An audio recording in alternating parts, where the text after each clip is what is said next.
Mody Farba, vous êtes nombreux à demander fan le dossier bi daal di toll concernant l'évolution boobu dina xam ne que Mody dossier ba tey avocat yi ñu ngi expliqué que la loi 2018 obligeait le procureur, en recevant un rapport de la CENTIF, à le transmettre directement au juge d'instruction, tout comme la loi de 2004.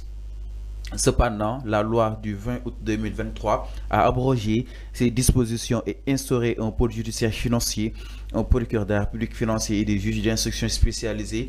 Désormais, tout rapport transmis au procureur financier doit d'abord faire l'objet d'une enquête préliminaire avant toute saisine du juge d'instruction exactement. Alors, fu mu dossier bi daal di war a mën a toll jamono ji ñu ne peut-être li tax bële wooguñu ki nga xam ne que Mody Farba Ngom tout rapport transmis au procureur doit d'abord faire l'objet d'une enquête préliminaire. Qu'est-ce qu'on peut comprendre par là concrètement avant ñu koy jëbbal le juge d'instruction? Oui, mais bien sûr, pour des besoins d'enquête moo tax ñu dindi malaanul kiraay Farba Ngom. On a commencé les enquêtes.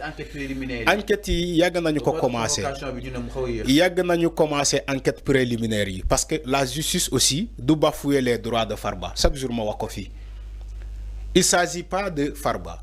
Il s'agit de la justice qui doit être rendue au nom du peuple. Si cette justice-là doit être rendue au nom du peuple, on doit prendre en compte les droits de chaque individu.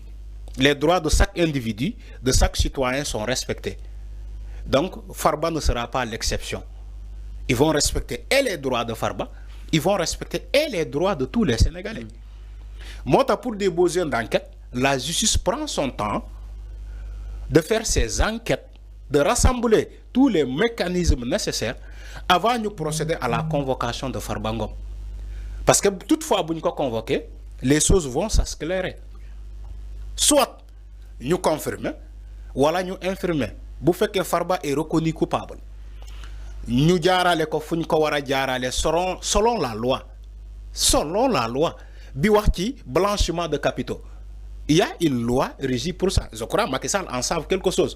La loi qu'il avait ratifiée en 2023, Macky Sall, que peut-être c'est le mouvement politique PASTEF qui est visé, parce que Macky Sall dafko gëna jekalat loi bobu bu wacc blanchiment de capitaux ko ñu japp ci blanchiment de capitaux ba loi reconnaître ni que tu es coupable ban sanction lañu wara tek sa kaw financement extérieur voilà ak financement extérieur donc lolu lañu né ça dit que c'est pas un jeu il faut que sénégalais xam ni que c'est pas un jeu nekul foyewuñu kii boobu moo tax Farba balaa ñu koy convoquer wala balaa ñu koy juger il faut que ñu am ay informations nécessaires. Donc instant bi ñu ngi ci enquête préliminaire. Bien sûr il faut que ñu am ay informations nécessaires balaa ñu jaarale Farba ci ne parce que il faut pas bafouer ses droits. C'est pas une cible. Loolu retardé peut-être convocation peut-être sûrement. C'est ça parce que c'est pas une cible. Comme le disent les autres, Farba est une cible. Farba n'est pas une cible. Farba n'est pas une cible. La justice ne reconnaît même pas Farba. Est-ce que vous savez ça? Farba, certes, c'est une personnalité populaire qui est dans l'espace public. La justice sénégalaise ne reconnaît pas Farba en tant que un membre de Benno Bokk Yaakaar ou en tant que membre de l'Alliance pour la République. Déedéet. Justice nous mu reconnaître lu yow non la reconnaître Farba ba keroog Farba di jaar ci justice bobu justice commencé di am ay information ci l'individu Farba mais li ngeen di wax ni justice xamu ko dara ci Farba il faut que mu def ay enquête ci mom pour ñu xam jëmm ji moy kan maintenant quand des gens yi faré Benno Bokk Yaakaar wala fenen di naan woy Farba c'est une cible ci justice bi une justice qui ne connaît même pas Farba parce que Farba amul dossier justice. Non, quand on est non mais c'est ce qu'ils ont dit. Ils ont dit que c'est une cible. On a ciblé Farba. Mooy jàpp nañ Farba dafa am doole force ak li nga xam ne que Mody Matam foo xam ni itam bête noire la léegi ci Ousmane Sonko. dama ne pourquoi moo tax ñu ne Farba cible politique la. oui mais oui justice. oui d'accord sauf que la justice est apolitique. La justice n'est pas politique.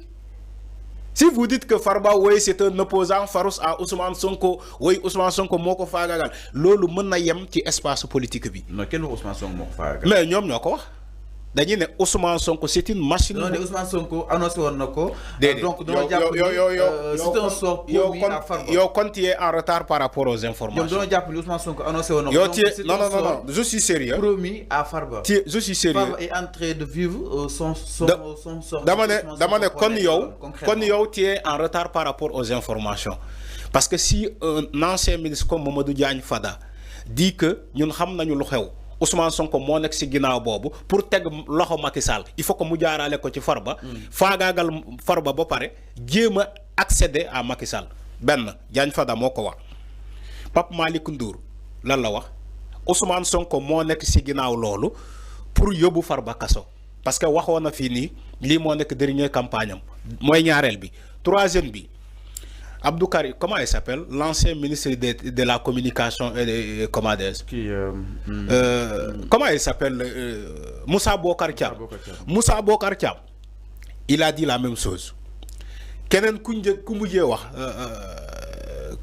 comment il s'appelle man j'ai tendance à oublier même Farba ci boppam wax na ko nee na dossier boobu buñ ko naree yóbbu kaso dinañu doxantu ba Marrakech.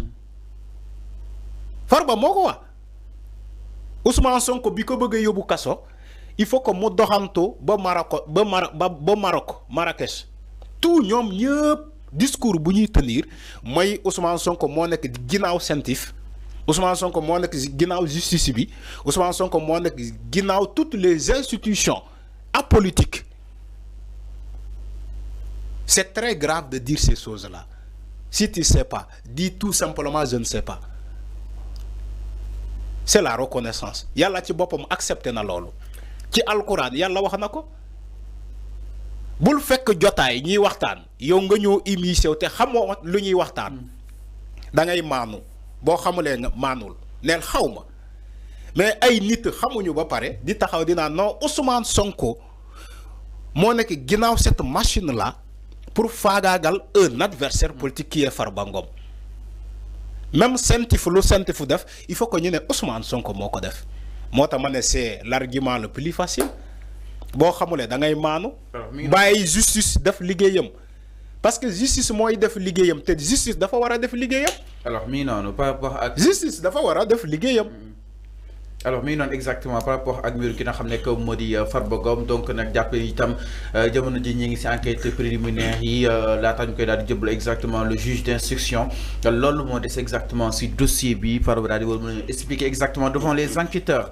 alors ñu daal di ñëw itam si beneen ponk sans plus tarder du côté de la régie exactement de Moustapha Diakhaté la Moustapha Diakhaté def na benn sortie ñëwaat na si cadre yi nga xam ni itam ñi ki woon na ko mi ngi réinsister si cadre yi nga xam ne que moo di alko bi jàpp ni itam cadre bu mel la cadre arabe la concrètement mais quand même au plus fond peut-être ñëw dans l'information décidé na pour daal di yóbbu mbir yi devant la cour d'appel su ko gàncalee dina ko yóbbu foofu si waanu que li nga xam ne que moo di si bërëb bi ko gën a kawee UNESCO étant d'autres pour exiger ñu daal di koy jox li nga xam ne que moo di dëgg dina ko yóbbu aussi cour de la CEDEAO naka daal di jàngatee li nga xam ne que moo di Farba kii Moustapha Diakhaté bi nga xam ne itam mi réitéré ses propos du tey ñu jàpp ni que ni Pastef mi ngi soog a am li nga xam ne que moo di justement opposant.